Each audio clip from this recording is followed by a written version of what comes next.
As minhas primeiras leituras em matéria de romance foram uma coisa muito engraçada. O primeiro volume de Minas de Prata, de José de Alencar, o primeiro volume Família Agulha, creio que de Bernardo Guimarães. Por onde andariam os segundos volumes?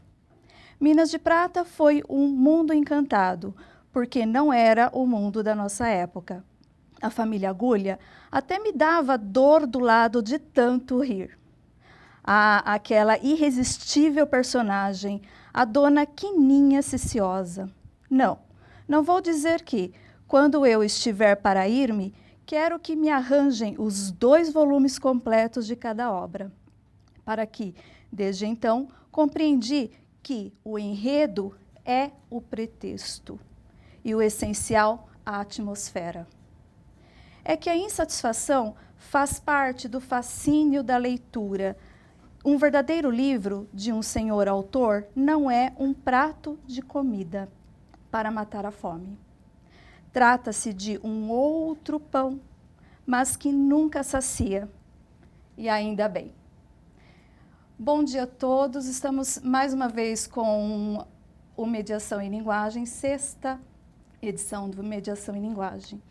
E hoje contamos com a presença especial dos representantes da Rede do Saber, nossos grandes parceiros de caminhada já há algum tempo, né? Cristiane, Danilo, Larissa. Tá? Eles vão contar um pouquinho sobre as experiências, o papel de cada um dentro desse processo, todo esse complexo que é o mundo da comunicação, né? E principalmente da comunicação audiovisual. Estamos com a presença dos PCNP de língua portuguesa, dos professores de língua portuguesa, dos professores das salas de leitura e de todos os outros componentes curriculares, principalmente os PCNPs dos demais componentes curriculares, que nos acompanham ou nas salas de transmissão ou por streaming. Muito obrigada pela presença de todos. O objetivo do Mediação em Linguagem é propor a transposição das obras literárias para a linguagem do vídeo, do cinema, do podcast. As orientações são elaboradas para auxiliar, para subsidiar os educadores da rede com experiências nessa linguagem audiovisual. Tá? Mas antes da gente começar o nosso bate-papo, tá? Lembramos que todos os pedidos de palavra podem ser feitos pelo faleconosco, faleconosco@educacau.sp.gov.br. Ou pedidos de palavra, colocando os pedidos de palavra, vocês coloquem no assunto mediação e linguagem, certo? A Cristiane é formada em rádio, TV e jornalismo, e ela vai falar para a gente um pouquinho sobre roteiro, como é que é esse processamento dos roteiros, como é que isso auxilia na montagem, na organização de toda a parte da produção. Uhum. Kátia, bom dia. Antes de mais nada, muito obrigada pelo convite, é um prazer estar aqui com vocês. Então, o roteiro, como você falou, né, o que é um roteiro? O roteiro, antes de mais nada, é um guia, né? Tanto que em Portugal, em português de Portugal, se diz guião. O roteiro se chama guião. E na Espanha, guion. Porque ele é um guia. É um guia que serve para quê? Para que aquela história que está colocada ali, né, naquele papel, organizadamente, seja interpretada pelo produtor, pelo diretor e pelos demais membros da equipe, no sentido de você tirar dali informações essenciais para transformar esse roteiro numa obra audiovisual. Então, o diretor ele vai ler ali o que ele precisa de equipamento, de luz, de encenação, o produtor vai pensar também em custos, enfim. Ele é uma história contada no papel, mas ele é também um guia. Então, o roteiro ele não é uma obra em si, ele é um instrumento de trabalho. É algo feito para depois ser destruído, inclusive. Ele tem sentido até o momento do final do filme, do curta, da reportagem, seja lá o que for, do documentário, né? Então, isso que é um roteiro. A gente vai ver aí na tela, e roteiro tem uma questão que é assim, você estava preocupado outro dia na nossa reunião com a questão dos modelos de roteiro. Tem muitos modelos de roteiro. Eu acho que vocês vão enviar, inclusive, para os alunos esses modelos, né? Você pode escrever roteiro em 2 colunas, a gente vai ver aí. Esse é um modelo usado mais em televisão, em que a gente separa o áudio do lado direito, quer dizer, tudo o que se diz. Então, vamos supor que você tem um narrador dizendo ou contando uma história, então o áudio estará deste narrador ali do lado direito, e o vídeo do lado esquerdo indicando o que você vai ver na tela. Então, você separa as imagens do lado esquerdo, né? Então, esse é um jeito mais comum que a gente vê em televisão, né? Um roteiro mais comum em TV. E tem também o roteiro de cinema, que é escrito de uma outra maneira. Pode passar o próximo? Tá vendo? Olha, é um roteiro em que você tem... Ele é escrito mais no horizontal, você tem as indicações ali em cada cabeçalho do horário, né? O dia, a noite, a locação, nesse caso é apartamento de Júlia. Enfim, é também um roteiro que traz essas indicações. Pode passar o próximo, assim as pessoas vão vendo. Traz as indicações para quem está decupando o roteiro. O que é decupar o roteiro? É você ler este roteiro pensando em que você tem que fazer para, a partir daí, ir para um set de gravação, ir para um estúdio, né? Você tem que levar em conta essas informações. Mas o modelo talvez seja o que menos importa, né? Porque modelo existem muitos e talvez tem outros aspectos mais importantes aí na escrita do roteiro do que o modelo em si, né? Então, uma das coisas que é mais importante quando a gente está fazendo um roteiro, e tem a ver muito com o trabalho de vocês também, no sentido de que os alunos vão fazer uma adaptação, é você levar em conta o que é o alimento básico da dramaturgia, né? O que é o alimento básico da literatura, da poesia, das linguagens literárias. É o conflito, é a crise, né? Sim. Algo que vem lá dos antigos, né? Dos gregos e tudo mais.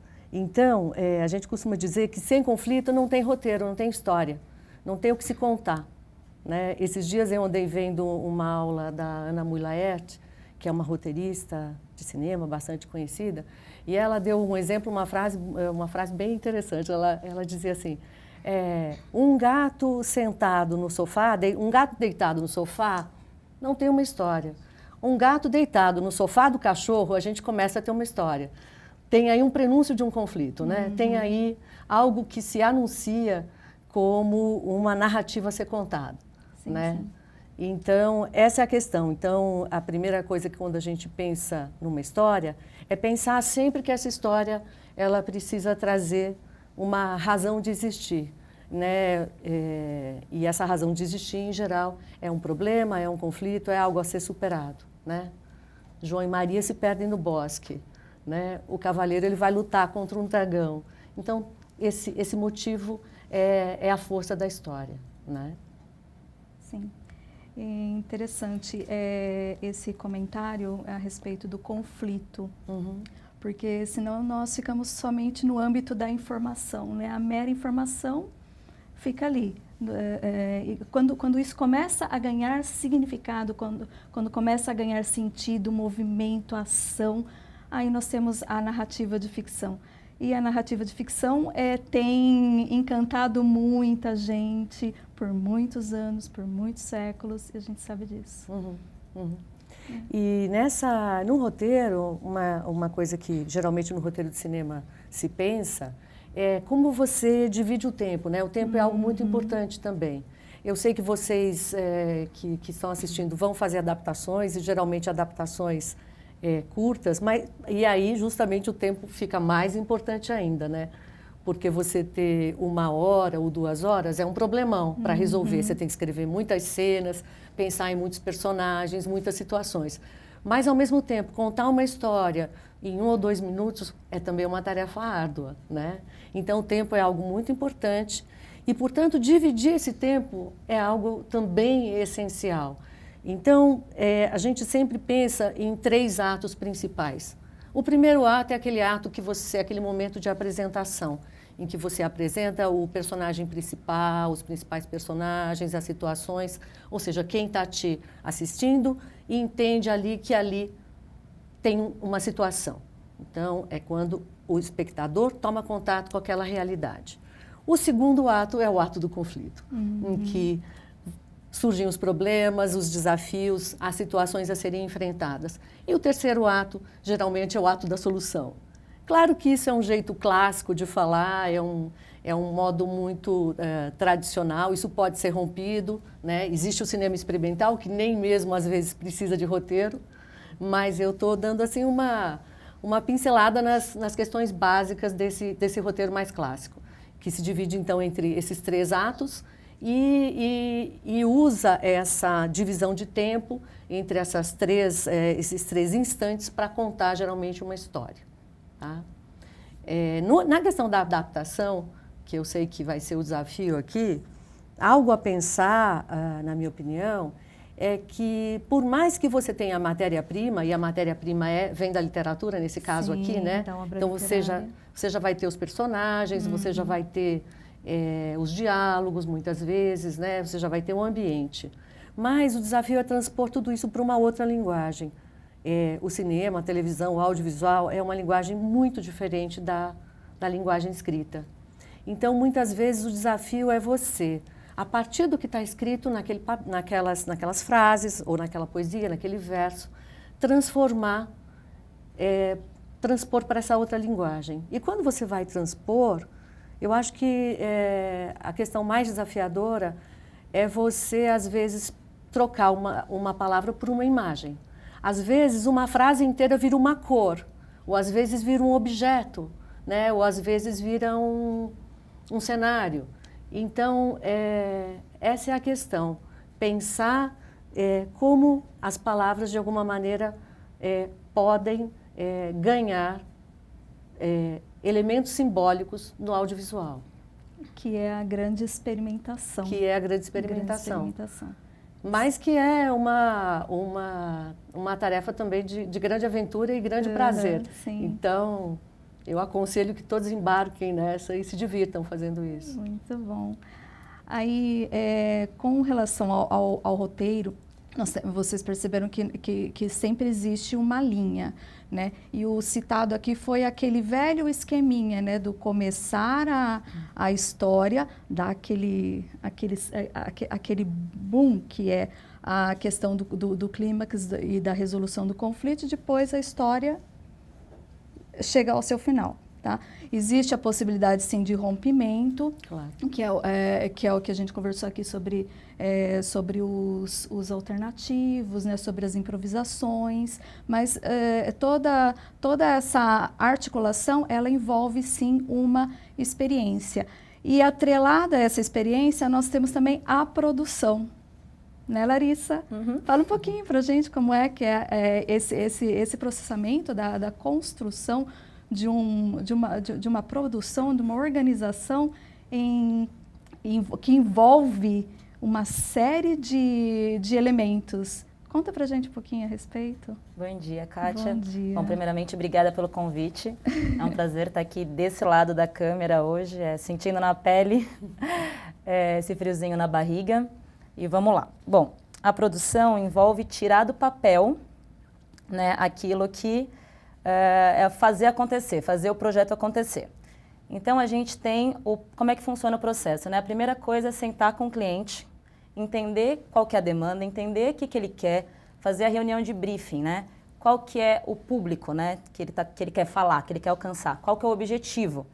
né? E aí, entendendo isso, a gente vai oferecer recursos que a gente tem, oferecer soluções para fazer ali acontecer.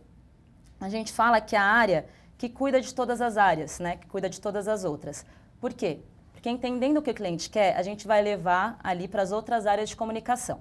Se o link vai ser aberto, se é para chegar no maior número de pessoas possíveis, é melhor a gente fazer uma nota de divulgação. E quem que vai fazer isso? A equipe de jornalismo, né? Então, a gente tem que levar essas informações para eles da melhor forma possível. Se vai fazer uma identidade visual, quem que vai cuidar disso? É um diretor de arte. Se a gente precisa ter tem que falar com o pessoal da direção para ver quantas pessoas vão participar, se vai ter que ter mais de um bloco, enfim. Tem uma série de pessoas, uma série de equipes envolvidas e é muito importante que a produção saiba de tudo, entenda tudo, né? Não adianta só entender, tem que saber passar essa informação. Eu coloquei aqui, né? Deixar tudo organizado para que o diretor possa gravar. Então, o que isso significa? Quanto mais planejamento tiver na pré-produção, melhor vai ser, né, na hora da gravação, na hora da transmissão. Né? Vai ser, se a gente já pensou em tudo antes, se a gente já planejou tudo antes, já tomou todas as decisões importantes, na hora da gravação é só gravar. Então é a parte mais, teoricamente, a parte mais gostosa, né? no melhor cenário. Aí aqui, lidar com imprevistos e problemas o tempo todo, portanto é necessário ter jogo de cintura. Então, assim, a gente faz de tudo para não ter problemas. A gente tenta prever tudo, mas acontece. Às vezes as coisas chegam em cima da hora, todo mundo é pressionado de todos os lados, às vezes o cliente é pressionado, às vezes a gente é pressionado. Então é importante ter esse jogo de cintura, saber administrar tudo, porque os ânimos muitas vezes ficam à flor da pele, está todo mundo sob pressão ali. E a gente está trabalhando com pessoas, né? Não são máquinas. Precisa ter autoridade, ser respeitado e saber delegar. Então é muito importante com o produtor, quando a gente fala autoridade, o produtor não é chefe de ninguém, é muito importante que não tem essa hierarquia. Tá? A gente não é chefe de ninguém. A gente só está tentando organizar e fazer com que todas as áreas saibam o que está acontecendo, mas ele não é chefe, a gente trabalha junto, né, ao lado. Então não é chefe dos câmeras, não é chefe do diretor, não é chefe de ninguém, só organiza ali para acontecer, para amarrar mesmo todas as pontas. Aqui, a produção é sempre produção, independente se é cinema, TV, videoconferência, documentário. Então, gente, aqui eu trouxe os tipos de produção. A gente tem produção geral, produtor de elenco, produção de figurino, produção de locação, produção executiva, produção culinária, produtor de frente, produtor de set. Isso daqui é em grande produção, né? Em produção cinematográfica, a gente vai ter uma equipe ou uma pessoa, cada uma que cuida de um departamento. Não é a minha realidade aqui e acredito que não é a realidade do pessoal que está nas localidades. A nossa realidade, geralmente, é que uma pessoa ou um grupo tenha um acúmulo de funções, né, e que a gente faça tudo. Então, trazendo para a nossa realidade, a gente vai falar mais de funções gerais do diretor de produção numa produção. Então, o que isso engloba? Né? É a contratação de profissionais específicos. Então, é o quê? Uma consultoria, maquiadora, figurinista, cinegrafista, produtor de locação, produtor de arte, segurança. Aí tem aluguel de equipamentos de luz, equipamentos de câmera, equipamento de som, equipamentos de comunicação entre equipe. E assim, é importante que a produtora ela não precisa saber as especificações de todos esses equipamentos, mas ela precisa ter uma noção. Quem vai passar isso para ela geralmente é a equipe técnica, as especificações, mas ela que vai cuidar da contratação desse equipamento. Tá? E aí tem a elaboração e produção, que é o cronograma, que a gente já tinha falado, a ordem do dia, que são as pessoas que estão envolvidas, e o making off. E eu coloquei aqui atentar-se à previsão do tempo. O que isso significa? Que tem os fatores externos para a gente se preocupar também. Então, não é só o que acontece dentro do set. Tem que pensar num todo, num contexto geral. Se você vai fazer uma gravação fora, você tem que pensar se vai chover, uma locução. Você tem que pensar em tudo isso, porque se você fizer uma ordem do dia que envolva equipe, aluguel de equipamentos, e der errado, você tem um desperdício de tempo e de dinheiro. Então, tudo isso tem que ser, é claro, né? Se chover, a culpa não é da produtora, mas você tem que tentar prever, e se chover, tem um lugar fechado, tem um plano B? Se você vai fazer uma gravação na rua, uma locução na rua, no caso dos alunos, uma coisa que você coloca no chão, você tem que pensar, eu posso colocar isso no chão da rua? Vai atrapalhar os vizinhos? Eu preciso avisar o CT que eu vou fechar essa parte? Mesmo que seja um bairro, na frente da minha casa? Então, tudo isso tem que ser tem que pensar antes de fazer. Então, assim, gente, quando a gente vê geralmente uma produção, a gente não enxerga diretamente o trabalho da produtora, porque não é um trabalho tão artístico, né, como de outras áreas. Mas, como eu disse no começo, sem a produção a coisa não sai do papel, não acontece. E é isso, né? É de suma responsabilidade, né, Larissa? Aliás, todos os papéis unidos, né, que conseguem essa articulação que é o produto final. No nosso caso aqui, a videoconferência, no caso dos alunos, o caso do curta, da radionovela, tá? Então, todos esses processos são importantes. E no caso da escola, nós temos também aquele que faz ali o papel do produtor, nós temos ali quem faz o papel do roteirista. Que faz o intermédio, né? Com todas as áreas. Aquele que dirige, aquele que cuida dos equipamentos. No caso da escola, o equipamento mais utilizado é o celular, né? Então, é o que os alunos têm em mão. E nesse processamento, nós temos o produto final, que muitas vezes, olha, temos aí um repertório. Com relação às escolas, temos um repertório vasto, né? Desde de 2014, uma biblioteca assim vasta. Eu acompanho, eu sei. De vídeos. Tem alguns muito interessantes. Muito interessantes. E a Larissa tem ali acompanhado a gente sempre, né? A Larissa também é formada em publicidade e propaganda. Só complementando aqui sua fala, na verdade, assim, claro, quando você faz um trabalho comercial, o cliente é o seu cliente quem está contratando aquele trabalho. Mas nesse caso aqui, dos nossos alunos e tal, o cliente são todos. O cliente é, ao mesmo tempo, o diretor, o roteirista. O cliente é o produto que eles vão entregar, né? Então, nesse sentido, o produtor realmente é essencial para levar a produção adiante e tornar essa produção viável, né? Viabilizar. Acho que a palavra-chave para a produção é viabilizar. É o professor, né? É quem estipula, na verdade, acho que a regra e os prazos, né? O cliente ali, que é quem vai ficar ali cobrando, né? Que vai falar o que ele tem que fazer, até quando ele tem que fazer. Acho que... porque se não tem alguém que faça esse papel, nós não conseguimos entregar, Sim, né? Você tem um horário para publicar e tudo mais. Então, esse seria o papel do cliente, né? A cobrança ali, a pressão. Trazendo para a nossa realidade, é isso. Certo. E aí, nesse contexto, nós temos também o diretor de corte. Que será que é um diretor de corte, né? O Danilo vai contar um pouquinho para a gente. O Danilo também é formado em rádio e TV. Isso. E nos acompanha no Mediação já faz um tempinho, Bastante, né, Danilo? tempo já, hein? Né? Além deles, eles estão só representando uma grande família, né? Nós temos o câmera, tá? Que é o Leandro, né, Leandro? Antônio. Temos ali uma outra produtora que está nos auxiliando hoje, que é a Aline, tá? Lá do outro lado temos a Bruna, que é a maquiadora, que tenta tirar o brilhinho assim dos nossos rostos na hora da gravação. E todos os demais, né? Estão ali na cabine, certo? Então, muito obrigada por essa equipe. Essa equipe faz parte também da grande família que é a família do Mediação e Linguagem, certo? Que pretende acolher muito mais pessoas.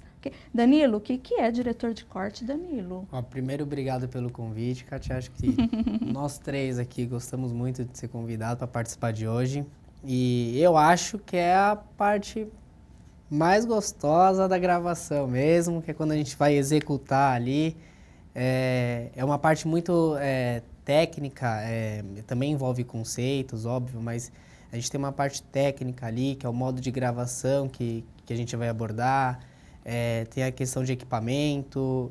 Então, assim, é uma parte muito gostosa, eu gosto muito de fazer isso daí. E você tem a mente o tempo inteiro trabalhando em coisas distintas, e isso é bem bacana. Assim como a Larissa e a Cristiane disseram, tudo envolve as funções aqui, elas trabalham juntas aqui. Para o diretor é extremamente importante receber o roteiro, ele ler o roteiro, interpretar, e com isso ele vai visualizando a parte escrita e trazendo isso para uma parte visual. Então, o diretor ele vai pensar no modo de gravação, como que ele vai fazer, os cenários, que horários de gravações. Então, tem toda essa parte amarrada do roteiro.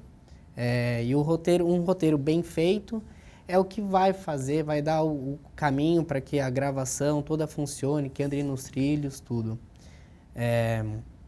Tem uma técnica muito importante que cabe ao diretor fazer, o storyboard. Essa técnica, o que é? Nada mais é do que uma sequência de cenas em quadradinhos, igual que a gente vê em gibis, nessas revistinhas, né, que a gente tem acesso em bancas, tudo.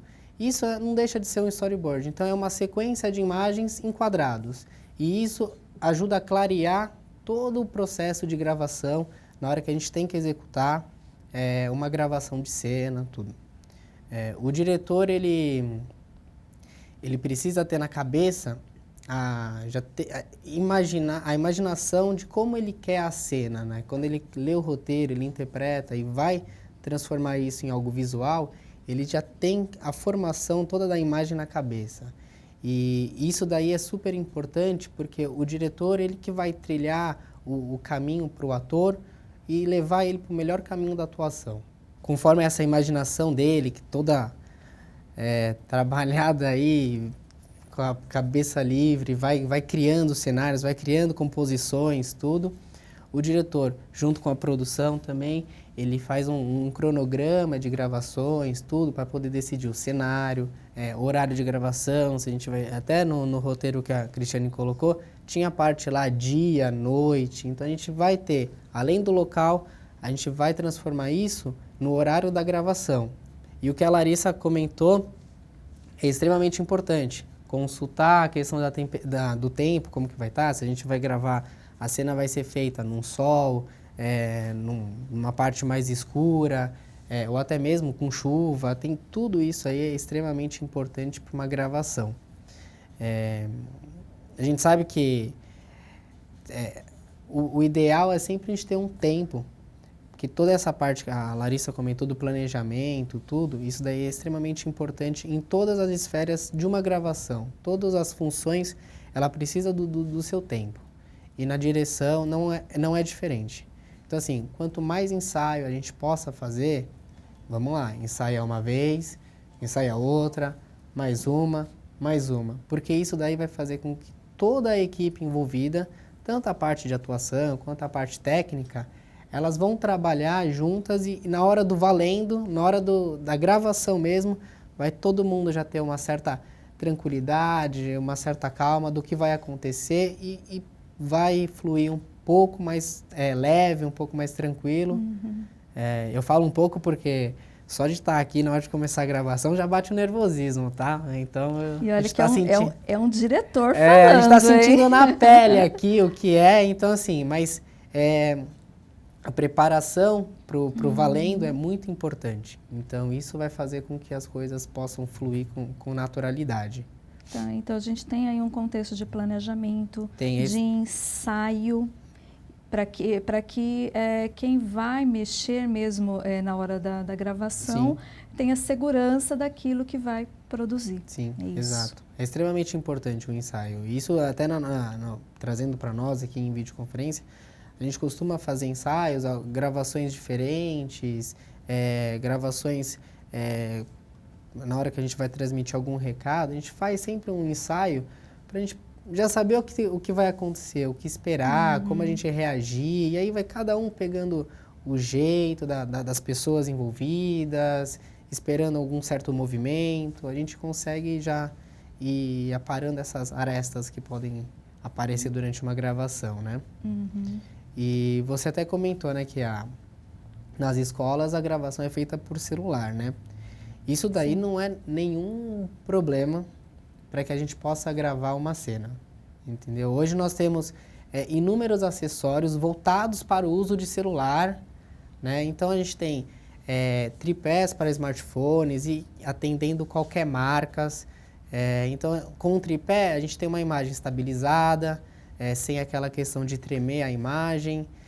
Nós temos microfones também. Na mesma entrada que a gente coloca o fone de ouvido, a gente tem um plug que é o microfone, que ele vai entrar ali também, e aí a gente consegue captar um áudio bem melhor, um áudio sem ruído, com menos interferência de vento, que dependendo de onde você grava, é uma gravação externa, você tem a questão, o fator externo, que é o vento ali. Então, o microfone ali, ele já faz uma captação melhor do que gravando pela própria entrada do celular mesmo, né?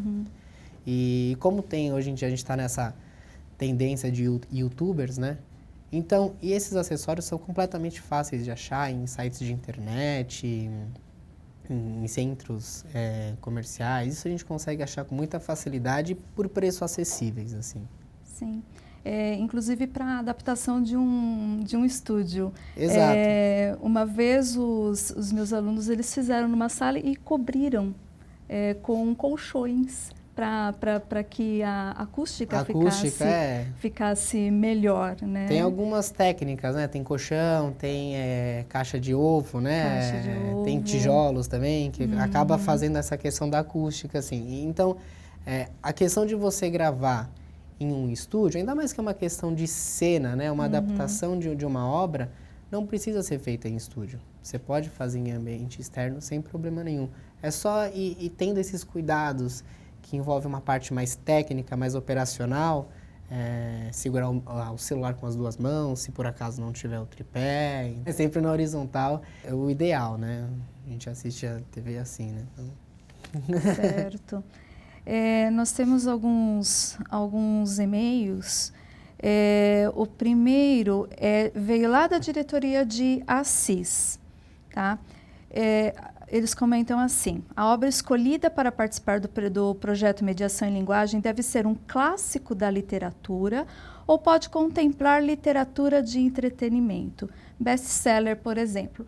Não há assim impedimento. Literatura clássica, a literatura chamada best-seller pode ser utilizada sem problema algum. O interessante é que tenha essa narrativa ficcional, tenha esse contexto narrativo que nós comentamos no início, né, Cristiane, sobre o andamento e a presença do conflito, tá? E principalmente a técnica do corte, que não é nada fácil. Muitas vezes a gente percebe que há necessidade de mais tempo para a produção, mas no nosso caso do mediação, para a mostra, a gente precisa mesmo desse 1 minuto. Então, se já for possível fazer nesse formato, melhor.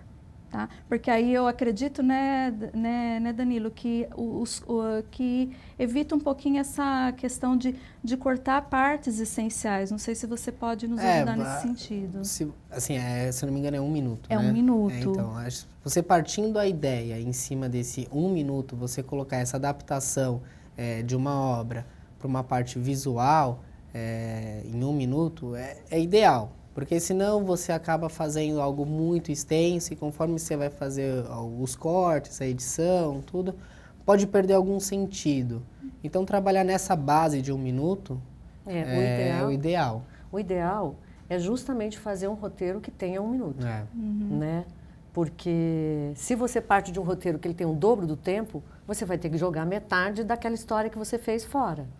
Então, partir de um roteiro que tenha 1 minuto, e como 1 minuto é curto, você pode ensaiar, fazer algumas vezes para ver se ele está mais ou menos dentro do tempo. Sim. Né?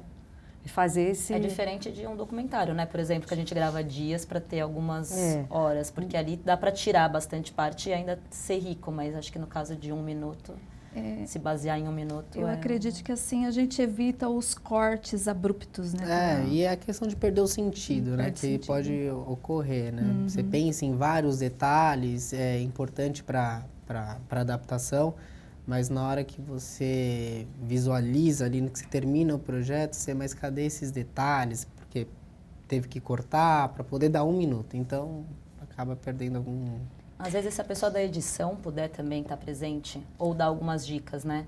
Porque se fizer ter alguns cortes que perde o sentido e a continuidade. A crise afora. E no sentido dessa concisão, a gente pode pensar que a gente pode trabalhar com várias, o que a gente chama de camadas narrativas. Sabe, Kátia, eu não sei se essa palavra fica clara, você me ajuda a traduzir Claro, aqui. claro que sim. O que são camadas narrativas? A música é uma camada narrativa, o locutor é uma camada narrativa, o ator é uma camada narrativa. E essas camadas, elas podem, cada uma delas, trazer uma informação. E essas informações juntas é que vão fazer o todo do que a gente está passando ali naquele 1 minuto. Então, o cenário, a luz, tudo isso pode se somar, tudo isso é informação, tem que ser tratado como informação. E numa narrativa tão curta, de 1 minuto, isso ganha mais peso ainda. Porque, de alguma maneira, por exemplo, se eu quero fazer uma narrativa de suspense, obviamente eu preciso usar uma música de suspense, uma luz que cause no espectador um certo incômodo, mais escura, geralmente. Tudo isso tem que ser pensado para ser trabalhado, né, como também uma camada narrativa. Porque isso é informação também. São os efeitos diretos, assim, na cena que você já vai dar a ideia do que você está abordando ali. Que é Nos primeiros segundos. A sonoplastia, essa questão que a Cristiane falou, de deixar mais escuro, deixar mais com sombra, uma porta entreaberta, entendeu? Para dar essa questão de suspense, tem tudo isso. Então, né, são os preparativos.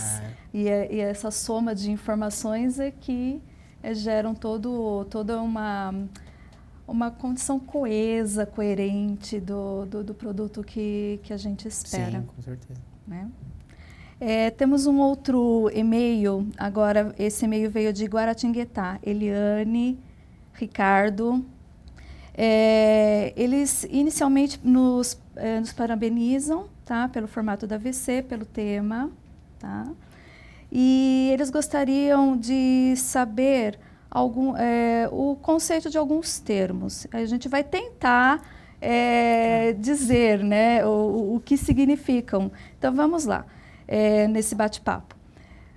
O que seria uma obra adaptada, inspirada ou baseada? Tá? Bom, vamos tentar. Vamos tentar. Inspirada é algo mais livre, né? Então, o que a gente às vezes vê no cinema, não sei se vocês já perceberam, tem algo assim, inspirado livremente num conto do fulano de tal.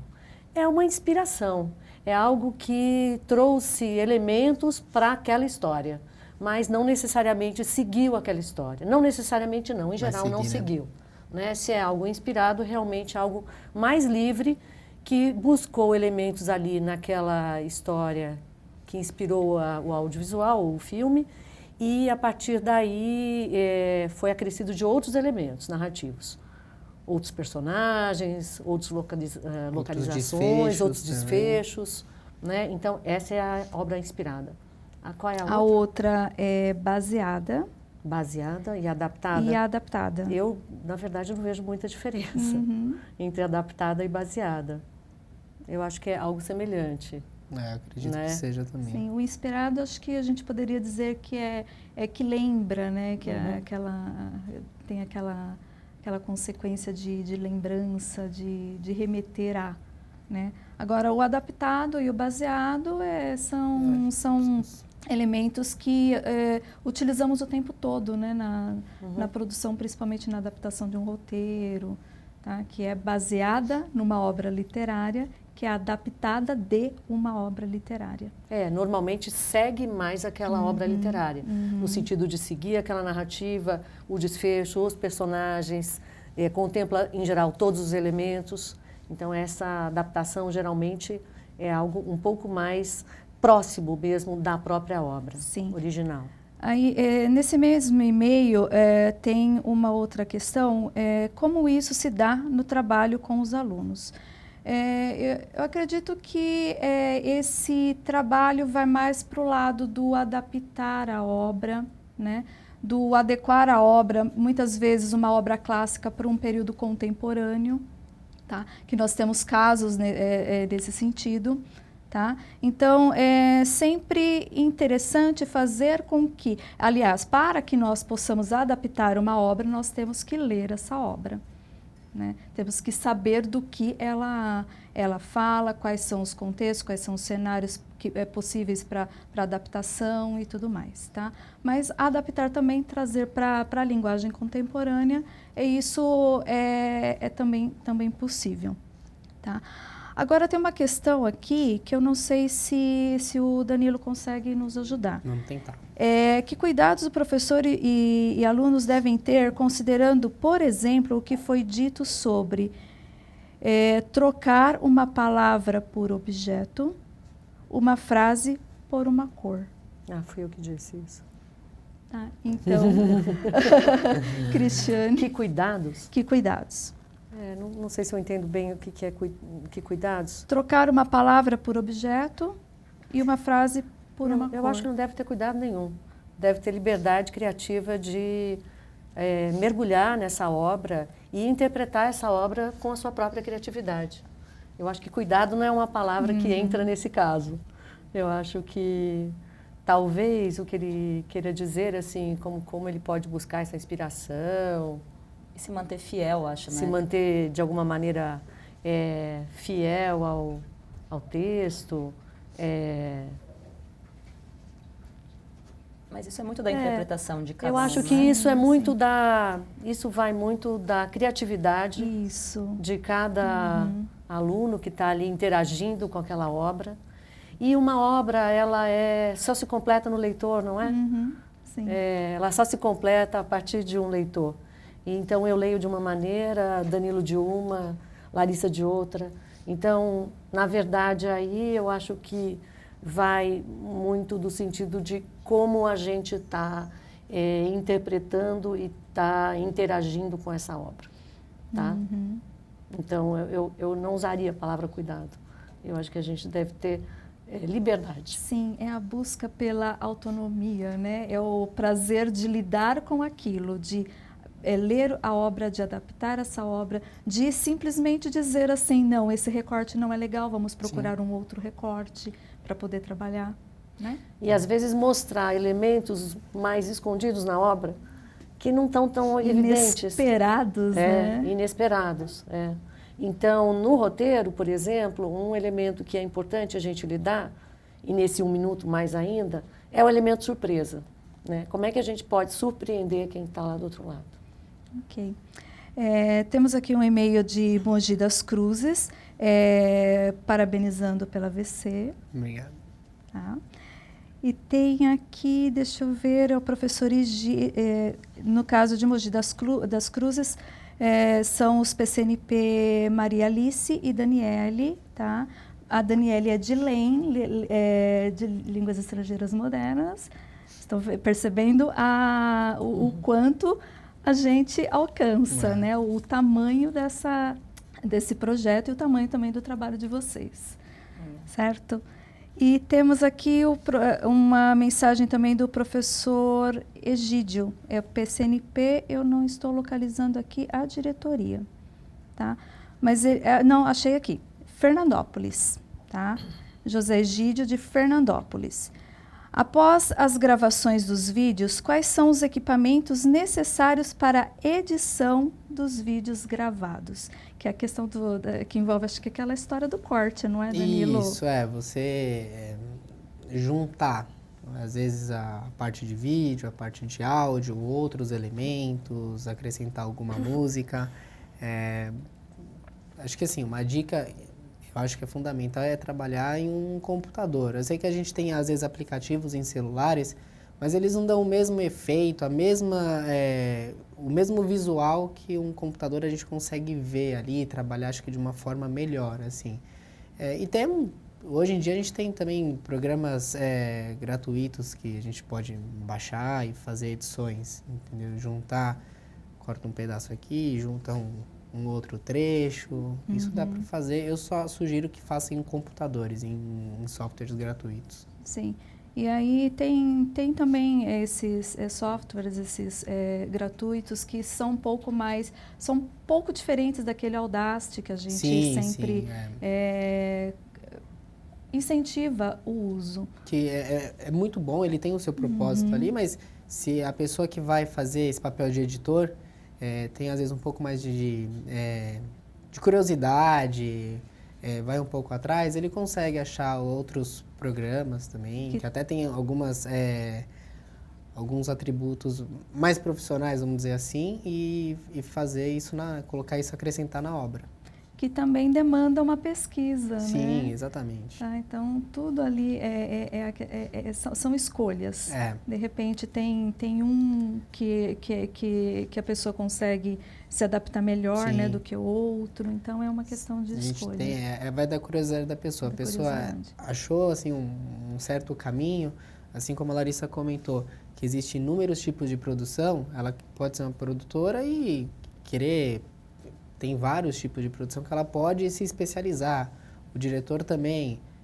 Você tem a parte de diretor de imagem, você pode fazer diretor de casting e por aí vai. Aí vai a questão de você achar o seu caminho ali e ir pesquisando e vendo qual que casa mais com as suas expectativas. Interessante, né? E aí, isso me fez lembrar da primeira videoconferência que nós trouxemos o Murilo e o Juan. E ali a gente percebe nitidamente qual é o papel que cada um escolheu, né? O Juan é a parte da edição, da produção, mas ele não deixou de participar também, né, com a voz dele lá na radionovela. E o Murilo deixou claríssimo que queria ser ator, né? Então, são as escolhas e também são as aptidões, as afinidades. Eu gosto mais desse caminho do que do outro. Porque, por exemplo, a Larissa escolheu ser publicitária, né? O Danilo Rádio e TV, né? Então, qual é o papel que ele desempenha aqui? No caso da Cristiane. Cristiane, muito obrigada, viu? Foram foi nosso. Esclarecedoras as suas informações, aliás, de todos. Obrigada pelo convite, Kátia. Vamos lá, vamos fazer uma rodada aí de despedida. O que a gente pode dizer agora aqui no final? Que vocês se aventurem por essa experiência, que é uma experiência muito boa, muito rica, muito prazerosa, nessa transposição de algo que você tem na literatura para o audiovisual. É realmente algo que pode levar vocês, alunos, a descobrirem talentos, habilidades e se experimentarem aí de alguma maneira também como roteiristas. Boa sorte, e a gente está aqui querendo mandar e-mails também e tal, a gente responde com prazer. Precisa ser divertido, tá? Precisa ser uma coisa gostosa de fazer, anotem tudo.